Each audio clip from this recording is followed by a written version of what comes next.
What we're going to be talking about today is resumes. Resumes and other parts of your tools of the job seeking trade. So this includes applications. We'll briefly touch on cover letters, and then we'll answer your questions. So every few slides, I'm going to pause and I'll look at the chat box. And if there's any questions that you have, I'll deal with them at that time. So please feel free to enter your questions in that manner. So as far as applications, one of the confusing things about job search is, why do we fill out an application and then put the same exact information on a resume? Why are we doubling our effort? And it really depends on the employer. Most employers do require an application. Some, you can just submit a resume. But if you have to submit both, be very careful to include enough information on each so that they can stand alone. I've had people question, why do I need to put the same information on both? Why can't I use my resume to talk about things I didn't talk about on my application? The reason for that is different people look at the different documents at different times in the process. And sometimes the person who is interviewing you does not see the application. That was a filtering device for an HR representative who passed you on to a hiring authority. And now they're just looking at your resume. So if you left off, let's say, job history, they may look at a resume and say, I see no paid work experience here. That's a requisite of this job, prerequisite. So they may not consider you as carefully as they would if you had repeated that information on the resume. So the way I look at it is, it's the same information, but they have two different purposes. A resume's purpose is to promote. We're promoting ourselves to our resume. An application's purpose is to filter. Think of yourself as an employer, and you have 500 applicants.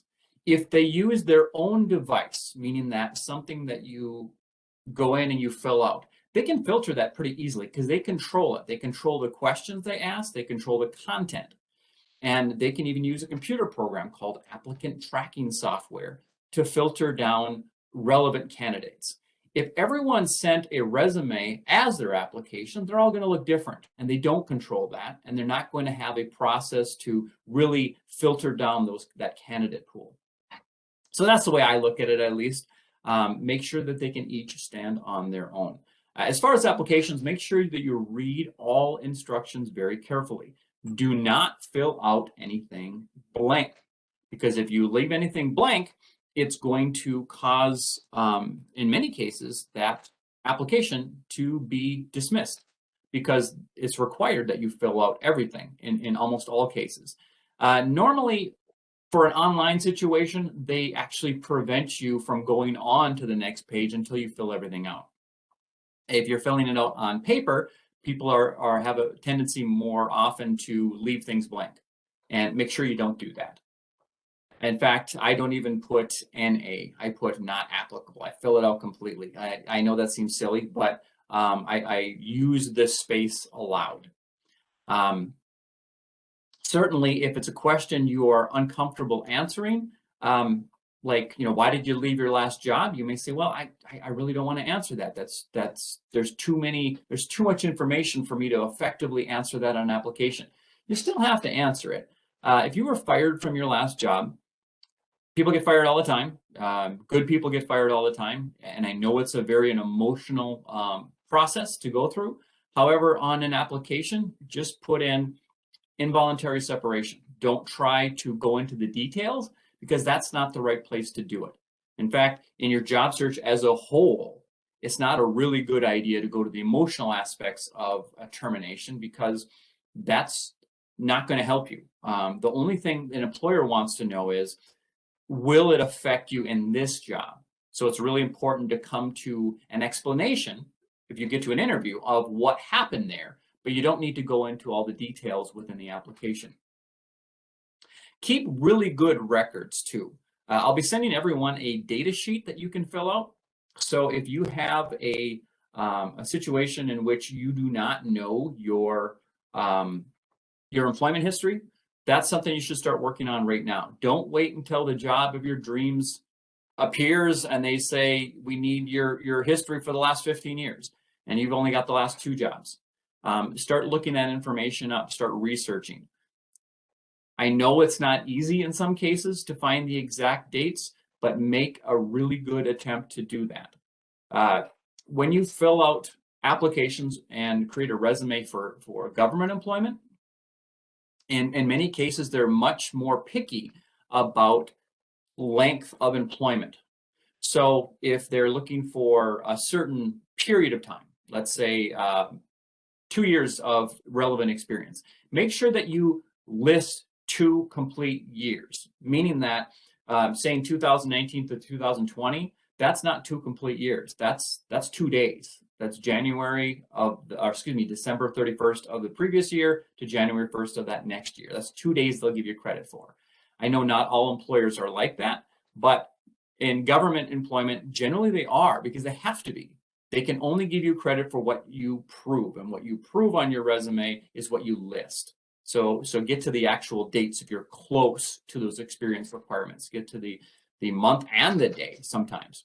For other employers, it can be okay to just put the years, especially if it's a longer term. So another place you can get that information if you don't have it is calling your former employer, which is never or seldom a enjoyable experience, but I would recommend doing that if you need the exact dates. Or in some cases, and this is extreme because you have to pay for it, you can go to the Social Security Administration and pay them to do a lookup of your, if it was paid work, that they'll look up the tax records. But that's like $100. So certainly exhaust all of their methods first. All right. So we're going to spend most of our time talking about resumes today. Resumes are something that it's not the only thing you should worry about or work on in your job search. In fact, I tend to spend a lot of my time, on the networking aspect and the research aspect. The resume is just the final, what I submit to the place that I've networked maybe an in with, and I've researched to a point where I know this is a place I could, be happy in working. I don't use a resume as a kind of a scattershot approach to job search. I don't submit my resume to every place under the sun, because that's a lot of time and a lot of effort, because I got to fill out all those applications.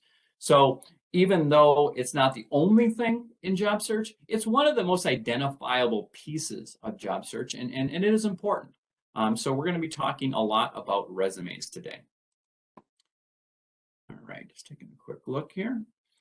So are there perfect resumes? Sounds like a loaded question, of course, and I'm sure many of you say, well, no, there's no perfect resume. I'm going to say there is, and it can look a lot different, and there's thousands and millions of perfect resumes. A perfect resume is the resume that gets you the job you want. I've seen resumes written on a piece of paper that have gotten people jobs. I had a resume once that someone wrote in crayon. I would never recommend that, of course, but it got that person a job as a grade school teacher. Okay, it was knowing their audience. You're always going to know your audience better than I would, or than someone at a career force center would, hopefully, because you've done more research on them. We're going to give you what we call best practices, what works for the majority of employers. Any specific knowledge you have of that employer trumps anything I'm going to say, because there's a lot of subjectivity to job search. It's all about what works for you in your situation. So be very careful about the advice you receive. Always consider it, but it's not the end all be all just because someone who's been successful in their job search tells you this is the way I got a job. It may work for you, but it's up to you to determine that.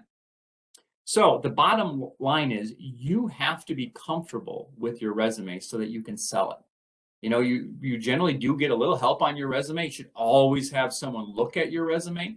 The career force system for the vast majority is still not open to the public, like doors wide open, but many of our locations are open by appointment. And those appointments can look different based on your comfort level. Some are in person, but some can be over the phone. Some can be virtual, like we're today. Some can just be an exchange of emails. So In the follow-up email I'm going to send you by the end of the day tomorrow, I'll include information on how to set up a one-on-one appointment with a career force specialist so that you can get your resume looked at. Now, no one's going to create your resume for you. That's a long process. I'll just be sending you templates. But once you kind of get the information into the template and you get it to where you want someone else to look at it, please send it our way and we'd be happy to review it with you and see if it's something that meets what we would consider to be best practices. So what is a resume? A resume is a review of your qualifications. Okay, now that's important because when employers look at a resume, it needs to meet their needs. And what that means is today's resumes, the expectation is it's going to be specific to the needs of that employer. Now, when I say that, many people will ask the question, does every resume have to be different? And I would say yes, it does have to be a little bit different because every employer is different. It's not like every hospital has the same exact job posting for an RN position. So maybe you're a registered nurse. Your resume would still need to look a little bit different based on who you're marketing that to, because their job postings are going to be a little bit different. So make sure that you are looking at the words they use in their job posting and describing your skills in those terms. Now, that does not mean that you make anything up, ever. I never lie in my job search because that's always going to come back and bite me.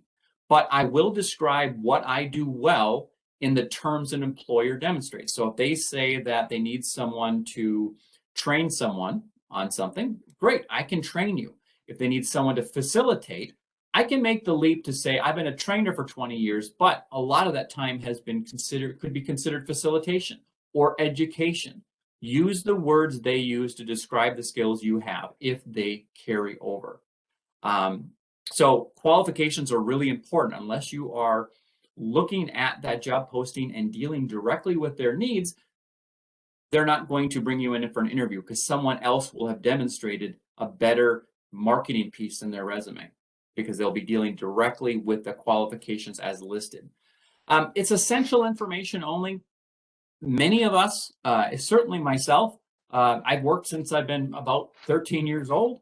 I've got a long work history. I could fill up an enormous amount of information and send it to an employer. I could send them, here's 40 years of, 40 years now, 40 years of employment history.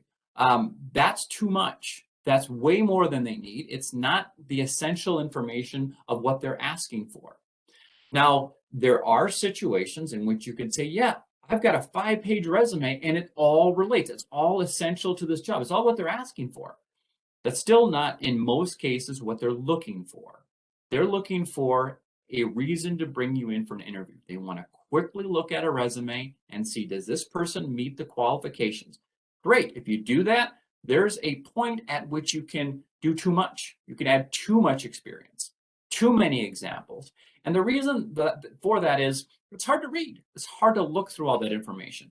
An employer really, in most cases, is looking for a 1 to 2 page resumes. Are there exceptions to that? Absolutely. Some employers want a 9-page. They're very few and far between, but some are expecting it. So again, if you have specific knowledge of an employer's preference, go with that. That means that you've done your research.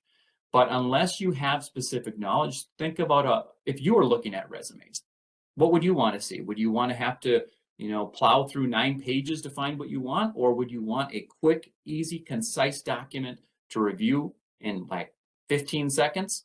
That would probably be better. It's based on skills. That's the S here. A resume in most cases, has to have work history.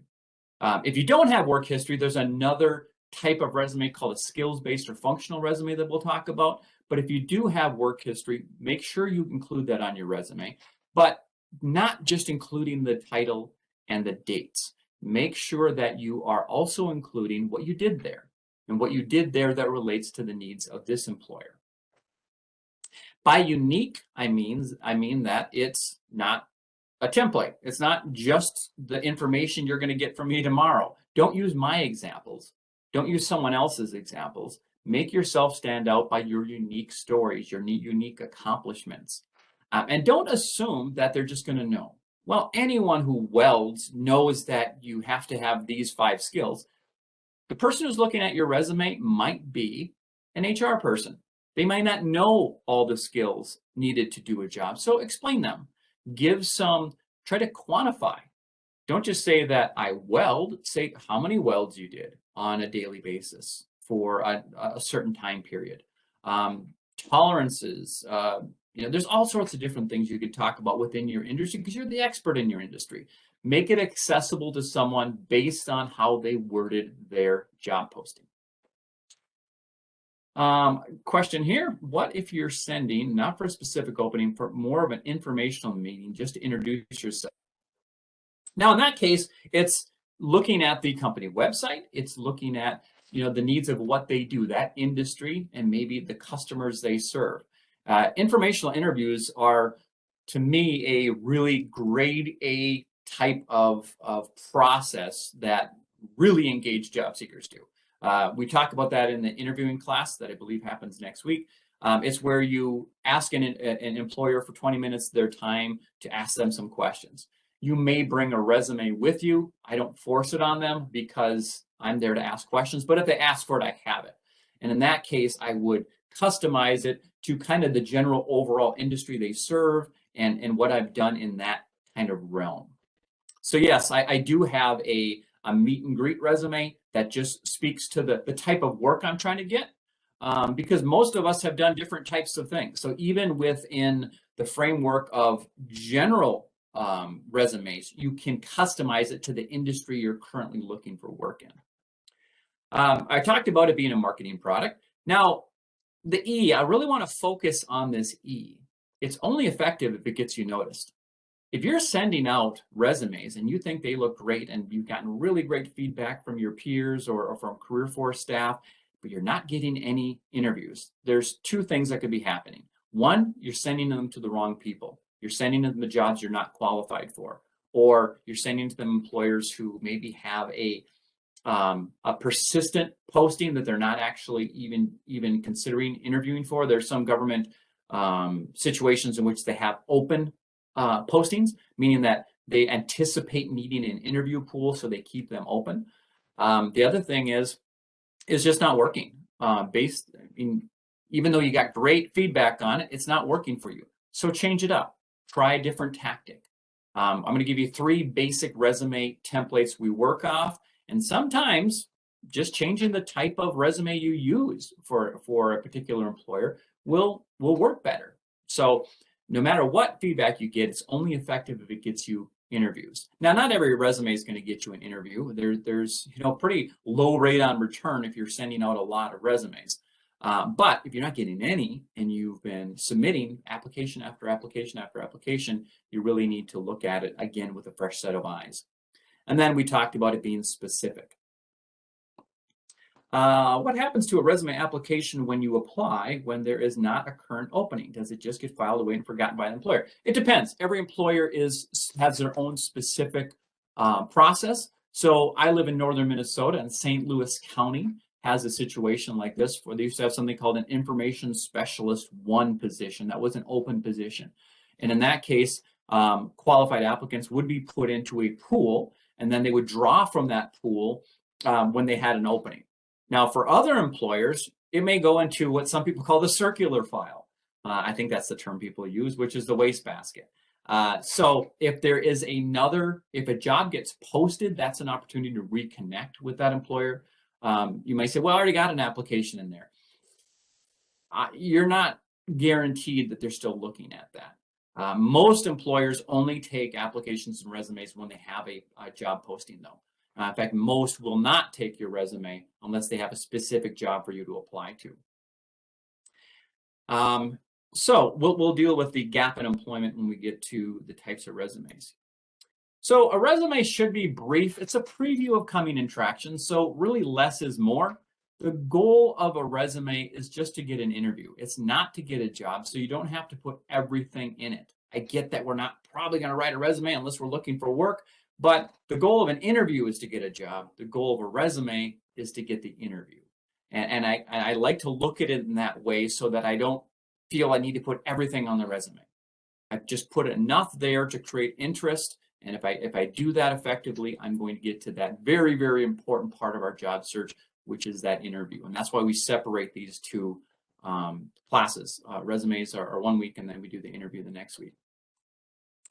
So I'm going to show you something here. On your screen, you've got a kind of a strange graphic.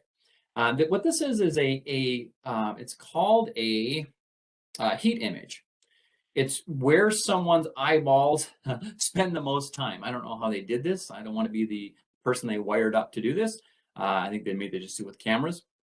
And you're going to notice on the one on the left, they spent quite a bit of time on the top, didn't get to the bottom.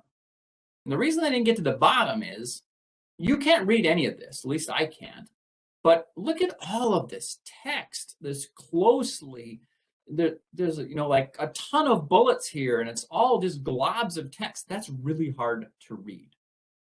A resume should utilize what we call white space, spaces in between sections so that I can skip to certain parts. If I'm looking for education, I can jump to that. If I'm looking for relevant experience or work history or the objective, I can jump to that. This one is much more, is better spaced. So you can see the eyes kind of flow around the entire. And for this particular employer, obviously education was very important. So they spent quite a bit of time here. So make sure your resume is visually pleasing. The first thing you're going to notice about a resume is what it looks like. I mean, just a general overall impression of it. You're not going to read the words first. You're going to look at the format. And I hate to say form over function, or what it looks like is more important than what it says. But if it doesn't look approachable, if it doesn't look like a resume I want to read, I'm never going to get to what it says. So that's where we really can help. If you're not an absolute master at using Microsoft Word, you may struggle with the format a little bit. As long as you've got the content, we can help you with getting everything lined up and making it look a little, for lack of a better word, pretty. Because that's important too. It needs to look well. Needs to look good. Some things to avoid to make it look approachable is don't go up and down with your font. That's really hard to focus in on one thing when everything is going all over the place. So if you want something to stand out, use bolding or capital letters in the same, what we call font size. And font size is just the size of your letters to make things stand out. Now, your name can be a little bit bigger, but you shouldn't be going up and down with the rest of your font. And by the name, I mean your name on your heading. Avoid italics. Now, you're going to see italics and even in some of the templates I send. However, don't go overboard with a ton of formats. So if you're italicizing, underlining, borders, lines across the page, all that stuff can be used a little bit, but if it's overused, it just makes for a messy resume. One of the things I would really stay away from are text boxes and graphics and color. Some of the templates you see online will have color. And the reason they do, and the reason they have graphics is for job seekers, they stand out. They look flashy. So people click on them. The internet's all about clickables. That's not necessarily what employers want, at least in this area. Now, if you're a graphic artist, that's a different story. Your resume becomes a work sample. And it needs to be a little bit fancier potentially. But for most of us, professional, clean, easily accessible is what they're looking for. Now, the reason I don't want anyone to use text boxes is when a computer looks at a document, sometimes text boxes, the words that are in text boxes are excluded. So if you don't know what a text box is, don't worry about it. You're not going to be using it. But if you use a text box to make things easy to move around, I would consider formatting it through potentially tabs or something like that to make it part of the actual document. All right, I'll take a look at the text box here. When I download my resume, it reformats it. Is there some way to make it not reformat? Okay, so I'll give you an example. If you upload your resume to MinnesotaWorks.net, or any employer's website, what's going to happen is it's going to do the best job it can to interpret your resume, the sections like your employment history or your skills or your education, and put it into the right spot. It's not always going to do a good job because there's millions of different ways that a resume can format. And conversely, if you upload a resume and then download it, it's two programs trying to talk to each other, and it's not always going to work perfectly. The best advice I can give you on that is lock into a standard format of a resume that works, and it will do a better job of going back and forth. Now, normally you don't have to worry about that unless you are maybe downloading a resume off of some website that you entered your information on, and then they show it what it looks like, and then you download it and it looks a little bit different. Well, great, fix it, and then you use that to upload to your applications as an attachment. But it does sometimes reformat when you send it back and forth from the internet. I don't know, I kind of went on and on with that one.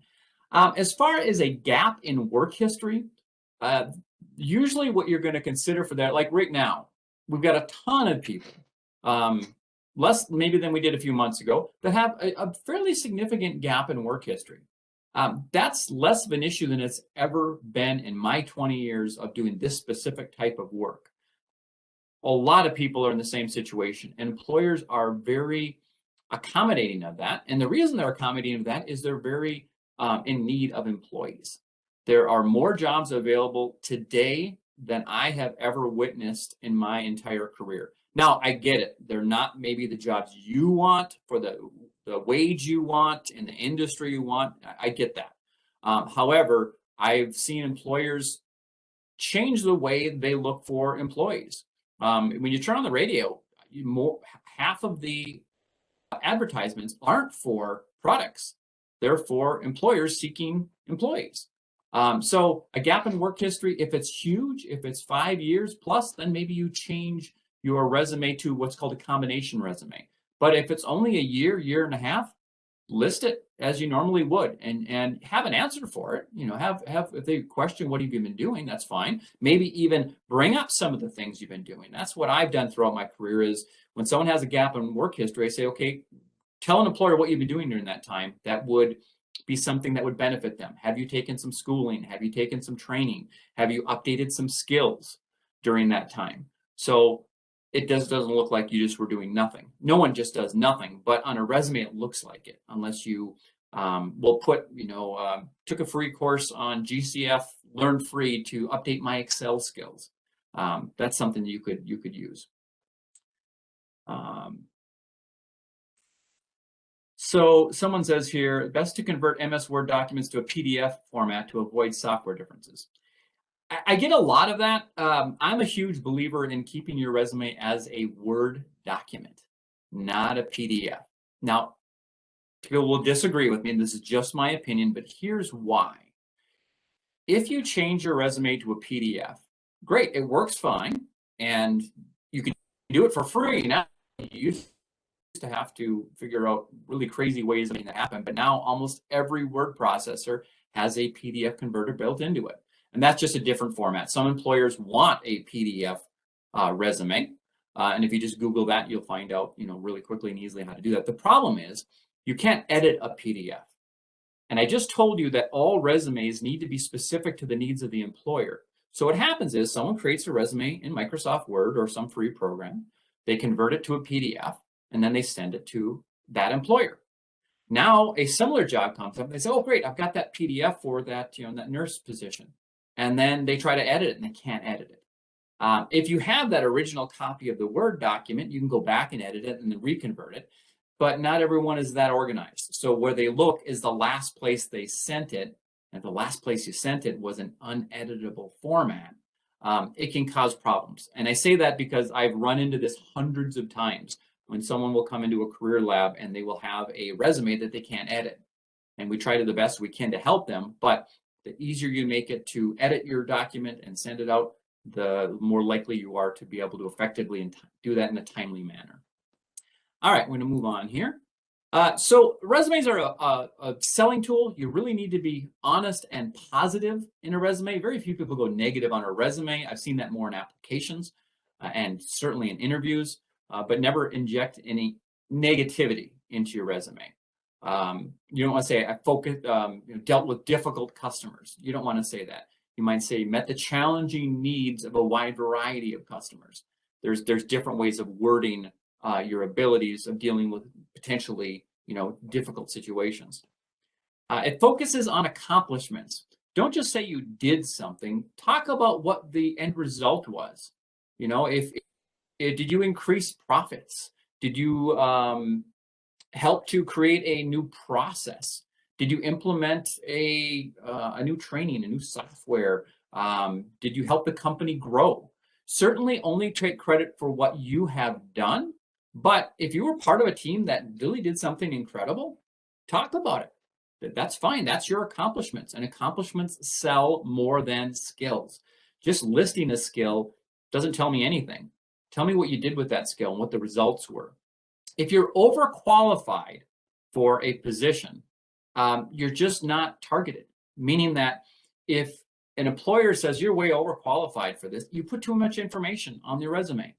You don't have to put everything on your resume. You can leave things off. On a application, when they ask for your highest level of education, you can't. You have to put exactly what it is. But I have seen people get interviews for positions that they hadn't gotten them. So let me kind of set this up for you. I was dealing with someone who had 2 master's degrees. 2. I don't know why you would do that to yourself. It's a lot of money, but had 2 master's degrees. And they were looking for an entry-level position. Well, if I look at a resume that has 2 master's degrees, I'm going to be intimidated by that. And I'm also going to question, will this person be happy here? And will they stay here? And I might go to someone who doesn't have all that experience. So when that person fills out an application, it's going to have to list their highest degree. Perfect, fine. We created a resume that didn't. We created a resume that listed what the employer needed. We left off some things, and that's perfectly okay. Now, the problem there becomes if they're filtering applicants through their application system, how am I going to get that resume into someone's hands? And that's where you need to do a little more networking. You need to get out there. You need to go to job fairs. You need to maybe introduce yourself to an employer. Try to get a warm introduction through someone who works there, someone you know. Maybe do an informational interview potentially so that they can see what you have to offer before they potentially see the barrier, which in this case seems silly, but the barrier is being overqualified. I'll be sending everyone a document that's dealing with issues of overqualification in tomorrow's follow-up. So as far as the basics of resumes, choose a format that works for you. The top third is the most valuable. So if your related work history is the most valuable, you go with what we call a chronological resume, because that's the best selling tool for you. If the last 5 years of your work history doesn't relate to the needs of the employer, but maybe 10 years ago it does, then you go with a functional or skills-based or potentially a combination resume, because it allows you more flexibility. Use whatever format works for you, which allows you to put the best stuff at the top third of your resume, because that's where people look. Include white space, which is blanks or places where the eye can rest. I mean, that sounds like a strange thing to say, but your eye can kind of rest in between sections of text. If there's white space, make sure your margins are have white space too. Don't make the really skinny margins. I usually use 0.8 to 1 inch around the top, the sides, and the bottom. And I try to do what's called mirroring them, meaning that I use the same all the way around. It makes a nice look, like kind of a framed look with that white space. And then the toughest one for most of us is error-free. It needs to be edited. It needs to be looked at by another set of eyes. I use this phrase all the time, but we get much too close to our resume almost immediately. Even before we start writing it, we have lived our resume. We know too much about ourselves, so we assume everything. we assume that everything we're going to write down is going to make sense to someone else. It's not always going to. So even if your resume doesn't have any like grammatical errors or formatting errors, it may have errors of understanding, meaning that it makes sense to you, but it doesn't make sense to someone reading it for the first time. So that's why it's really important to have someone else review your resume. One of the tricks I use, I don't want to say tricks, one of the tools I use is I use my references to review my resume. I think people are woefully underutilized references. In many job searches, references only come into play when the decision's already been made by the employer. I know I did it. When I was hiring, the only references I checked were people I had already decided I was going to hire. Now I'm just confirming that I made the right decision. So think of that. These are people who hopefully know you well, know your work history, probably like you. Otherwise, why would they be your reference? And all you're really using them for in your job search is to confirm something that someone's already made a decision on. I like to bring my references into my job search immediately. And I'm not saying that I'm bugging them or taking a ton of their time, but one of the really great introductions you can give a reference to what you've been currently doing is that if you got some time, could you do a quick look at my resume and just see what you think? Think of what this does. It gets another set of eyes on your resume, but it also gives them current information on what you've been doing and the successes you've had since maybe you worked with them a couple of years ago, or since you've been unemployed. So it gives them the information they need to be an effective resume, or excuse me, effective reference for you. At least that's what I do. Also, I ask my references, at least one of them, to write a letter of recommendation. That's another tool that can be used at various places within your job search. I've used it. I think it's been the decision maker for me on 2 jobs because I've had employers, really taking a ton of time to make their decision. And I sent a follow-up email with a letter of recommendation that spoke directly to the needs of that job based on what I had done with my reference.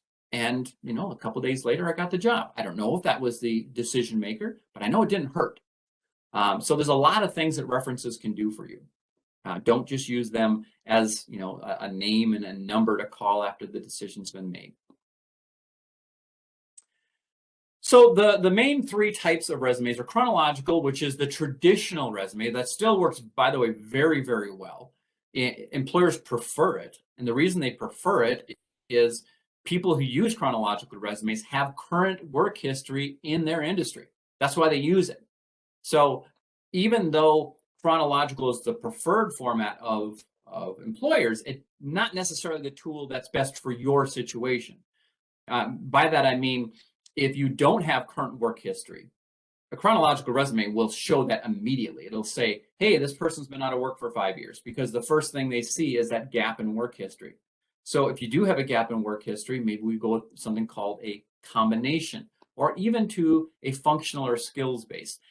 Functional or skills-based used to mean no employment history, just related skills. I wouldn't even use that today. I think of a functional or skills-based as mostly skills and line items for employment, meaning that your employment, each employment opportunity takes up 1 line. So it's just title, employer, dates. I wouldn't leave employment history off any resume if I had it. If I have it, I'm going to include it. So whatever format you use, use the one that tells your story the best. And that can change employer to employer. Not everyone's laser focused on a particular industry. Maybe you are, looking at manufacturing jobs, but you have a sales background, so you're looking at that too. Well, maybe you use a chronological resume for your sales because that's the best tool. And you use a combination or skills-based for the manufacturing because you have some talents in that area, but not necessarily maybe the current work history to support it. All right, we're going to take a quick look here. Looks like we're doing. Okay, I think we're caught up on that. So here's an example of a chronological resume. Even though it really focuses on your work history, you can preface it with a summary and a professional or credential affiliations or accomplishment statement. There's no real hard and fast rule on what sections need to be titled. Just make sure that it's what works best for your situation. What should be very obvious in a chronological resume is the right aligned date so they can jump to that relevant work history. You could maybe even take out this information and include it as skill statements within that work history.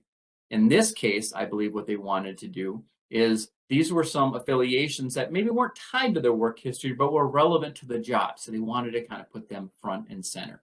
But this is an example, and I'll be sending this out to everybody in an editable format so you can, switch out your information with what's there, so you don't have to spend all your time fighting with Microsoft Word.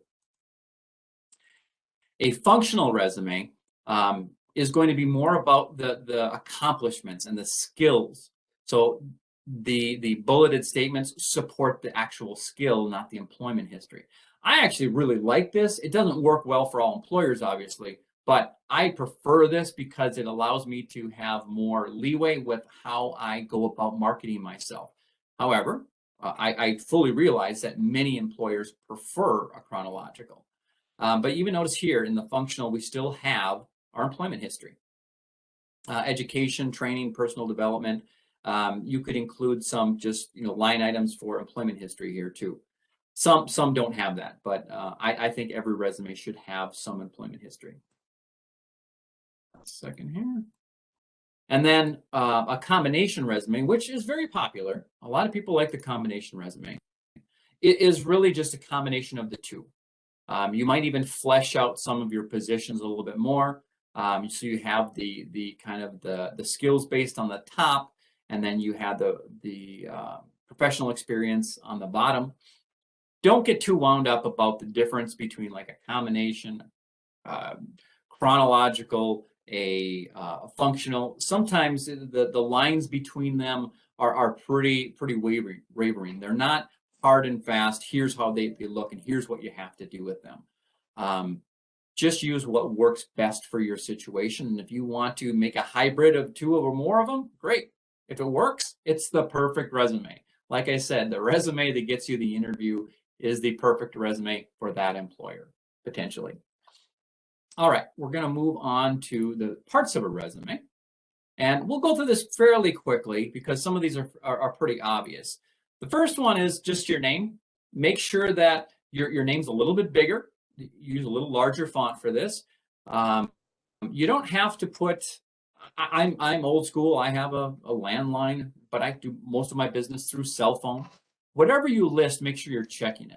If you're listing two numbers, people are getting away from that. The reason I get away from it is I don't check my home phone. I just use that for my internet service. I still have it. I like having the phone on the wall for safety reasons. However, I've looked at my voicemail and seen voicemails from a month ago. That's not effective in the job search. Any avenue of communication you list, whether it be a phone number, whether it be an email account, make sure that you are checking it on a daily basis.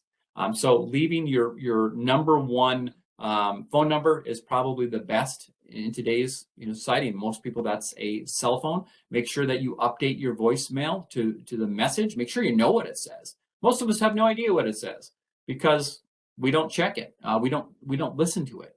So make sure it's professional. Cutesy voicemails are something we've all done. I'm guilty. I've done it myself.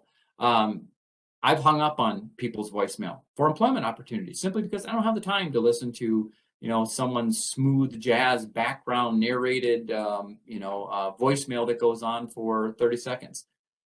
Make it professional. Hi, you've reached Art. I'm not available to take your call at this time, but if you'd leave your name, number, and a detailed message, I'll get back to you as soon as I can. Thanks and have a great day. 10 seconds, to the point, a little inflection in the voice to create a positive introduction. But other than that, it's just right to what they need. They know they've reached Art. Make sure your name is in your voicemail. I don't call a number, I call a person, and I want to make sure I got a hold of that person. Whether you can use your complete address or not is up to you. I tend to do it because I apply locally. There are reasons not to. Again, whatever works for you. I think it looks more like a resume when there is a complete address, but there are reasons not to. And some people, for safety reasons or whatever, don't want to. If you're applying to Craigslist positions, maybe you don't want to. Not that they're unsafe, but some are. Most of them are perfectly safe. But always know who you're applying to. Make sure it's an actual business. And that's why I heavily promote MinnesotaWorks.net. That's the state's job bank. We verify every employer by phone call. We make sure we check their unemployment ID, that they pay into unemployment, and that they're an actual employer. Not all jobs posted go through that scrutiny. So, a little bit of caution's a good idea. Make sure that you have a professional email that generally should have your name in it. You would never put like Liz Job Seeker. This is this person's name. And Gmail and Outlook are the two most professionally. They have the best. What's the word I'm looking for? They just sound more professional than Hotmail or Yahoo, or they sound more current than AOL. It doesn't matter. You can still have those email addresses. Those are fine. I mean, some of them have had it for 20 years. Register a new one at Gmail. Make sure it's some version of your name. I know your name is probably taken, but use a middle initial or reverse your last name and first name. If you're going to include your LinkedIn address, make sure that it's something you want people to see. Make sure it's complete. Okay. We do have a course coming up on LinkedIn specifically in a couple of weeks. And then the objective statement, you don't have to have an objective statement, but if you're going to, I usually just list the title of the job and where I found it. A mechanical engineer position posted on Indeed, ID 753489. And the reason I do that is it gives them feedback on where their marketing has been successful. And once that resume is in their hand, if they got a printed copy, they know what they're looking at and why they're looking at it. I don't put fluffy objectives in my resume like seeking a rewarding career. Who cares? They don't care if you're seeking a rewarding career at this stage. You can maybe talk about that at length in an interview if you have something to actually say that just comes up as a bit of a space waster on a resume. And the reason I mention it is it's in a lot of templates. So everything should have a purpose, especially in that top third. And then you can put a summary if you want to, and notice we quantified it here. We do not put pronouns in our resume. It's all about you. So you don't have to say I anything. You can do that in a cover letter potentially, but in fact, it's hard not to in a cover letter. But in a resume, we leave those pronouns out. All right, the next in this case would be the work experience, and notice how we right align the work experience. Now I'm going to go back one here and notice, put this in personally, there's an error here. In fact, I would consider it two errors. They're formatting errors. One, this date does not line up. And two, these dates don't line up with the right margin. Now that's really, I guess, personal preference, but I think it looks much more succinct and organized if the dates line up on the right-hand side here, okay? So make sure this is something that someone looking at it for the first time would notice immediately. You might not catch it because you've been working on it for a week and a half. If you go with a functional or combination resume, potentially you're not going to use your job title as the heading. You're going to use maybe the skill itself, so engineering qualifications, and then you might use some of the same bullets. Make sure you're starting your statements with a action word. Don't make it passive, make it active. So don't say tasked with or responsible for. Designed, developed, that you did something. That's going to have a much bigger impact. And then at the bottom, generally we have education at the bottom. If education is the most relevant thing that you've done in this industry, maybe it'll be at the top. But if it's been more than 5 years, it's almost always going to be at the bottom, and you're going to leave the date off. It's within the last 5 years. You probably want to say, hey, this is something brand new. This is something current I have, and you're going to put that date on there.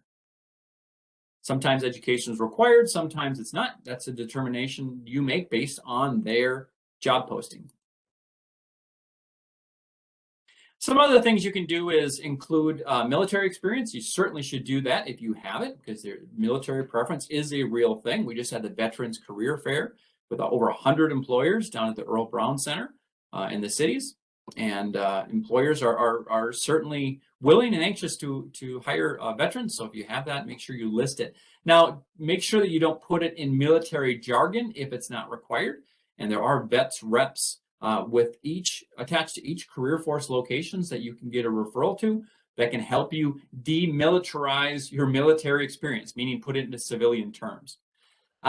You don't have to put volunteer experience on there, but if it has a place, if it deals with gaps in employment, if it takes into account skills gaps in employment history, you can add it in there. It doesn't have to be there though. Everything on your resume has to have a purpose. If it's just something you're proud of, determine whether it's of relevance to the employer before you take up valuable space on your resume. Maybe it deals with the culture of the employer. Maybe they're very involved in the community. Then volunteer work definitely has a purpose. Make sure your professional memberships are not political. Don't list them as such because you don't want to put yourself in any controversial type of situation. We do not use the same links, by the way, for each of the classes. I will be including the link to next week's CJS in the follow-up information I'm going to send you. But you can also go to careerforcemn.com. The location that we schedule all of these out is something called Career Force from Anywhere. If you just Google Career Force from Anywhere, you can find all of this, what we call the statewide creative job search classes. But I'll include the link in the follow-up.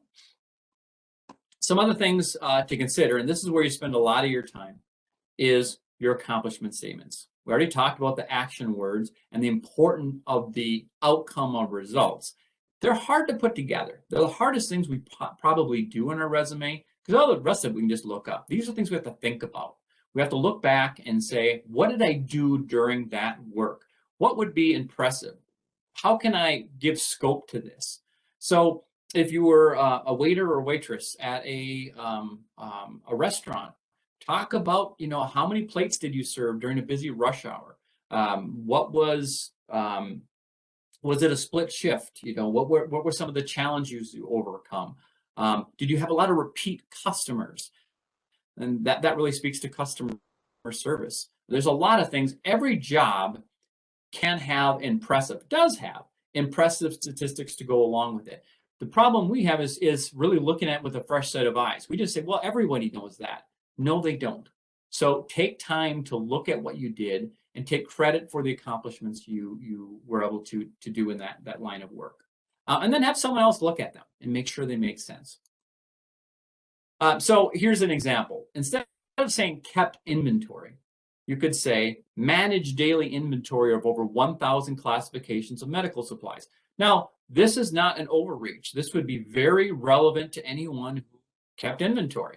But when you put 1,000 in there, notice how your eye is drawn to that number. It sticks out. Numbers tend to draw the eye, percentages and dollar signs. Not every skill statement has to have a number, but within any grouping. And I try not to do any more than 5 bullet points within any grouping, meaning under an employment or under a skill statement. Make sure at least one of those bullets have a number. So otherwise it's just saying things. Numbers attempt to prove things. And then called customers. That's something you did, but grew client base from 0 to 70 within 2 months by effectively using cold call techniques. It quantifies it and it adds a skill set. In fact, it adds a skill set that I don't have. I don't like cold calling people. This person effectively used cold calling to grow their client base. Now, anyone who's in sales probably has that skill. However, it looks a lot better saying it here than just assuming it here. Okay. Cover letters. I'm going to say everyone will argue with me on this, and I'll take it. I get it's just my opinion. But if an employer will let you, I do a cover letter. If you don't want to write a cover letter, you'll find all sorts of advice that you're wasting your time, and you don't have to do it. Employers never look at it. I don't know. If I've got 5 qualified candidates that I'm considering, and they're all qualified, but one took the extra time to write a cover letter for that job, I spend extra time looking at that person's cover letter to make my decision. It's another way of marketing yourself. And in fact, it's another work sample that you know how to write narrative text. And it can be tricky. Don't let the first cover letter you write be the one for the job that you have to write it for. Put a template together, get a general idea of what you want to say. I'll send everyone a link to the specifics of a cover letter. We could spend 2 hours on cover letters themselves, but the general idea is you state your interest for the job, indicate why you're interested, explain how you can match the employer's needs, and include a thank you. And there's that additional potential of a follow-up, like I'll call you next week to set up an interview. That'd be an assumptive, kind of aggressive tactic that I couldn't pull off, but some people can. If you say you're going to follow up, make sure you do exactly what you say, because that's your only opportunity really to show your follow-through. And like I said, resume reviews, you can visit careerforcemn.com to find the nearest location to you. There's a locator tab on there. Once you get to your specific location, if you scroll down just a little bit, you'll see open appointments. And if you sign up for one of those open appointments, we'll contact you to see what would work best for you, whether you want to meet by phone, if you want to do a Teams or a WebEx meeting, or if you want to stop in, actually. There's that option, whatever you're comfortable with. And then you can have a one-on-one session with a career force specialist. We do this all day, every day. There's things we're going to think about that maybe you haven't considered. There's jobs we have access to that maybe you haven't found. So please reach out. Take a quick look here. I think we got to all of the questions that were in there. I think it's really important to create a local connection. There are 50 locations throughout the state of Minnesota of career force locations with both job service, who I work for, and local partners that this is all we do. So please utilize this resource. Most people don't know we exist until they lose a job. We can help you find your next job. So the number for displaced workers or dislocated workers, that would be specific to your area. So you can find that on your own area's website. If you send me an email, I can send you that information. We'll take one more question. This is one a lot of people ask. Do you have an opinion about being asked if vaccinated in an interview? That's a very loaded question. A lot of people have some very specific thoughts on that. I don't bring it up unless they bring it up. I try to follow their lead. Even if you want to come in for a one-on-one session with us, we have a screener. Most employers do. Remember, at this stage, you're just introducing yourself. Even if you don't get the job in the interview, maybe you interview for a job, you don't get it, it's still an introduction. So always want to make that positive impression. We're not going to be in this situation forever. And if you leave a positive impression for a job you didn't get, next time you apply it, they've already met you. So be cautious of those questions and kind of take their lead on kind of what they're comfortable with at that stage. Thank you, everybody. I really, oh, yes, and I can send, Nancy that sent a question here, I will send a list, because you asked for it, of 500 action words to use. And they're all good ones. They're all simple ones. Don't try to impress anyone with all the words you know, but I'm going to send you ones maybe you haven't thought of. Have a great day, everybody. I wish you the best of luck in your job search. I hope everyone picked up a nugget or two here today. And please reach out. We're here to help. Have a great day, everybody.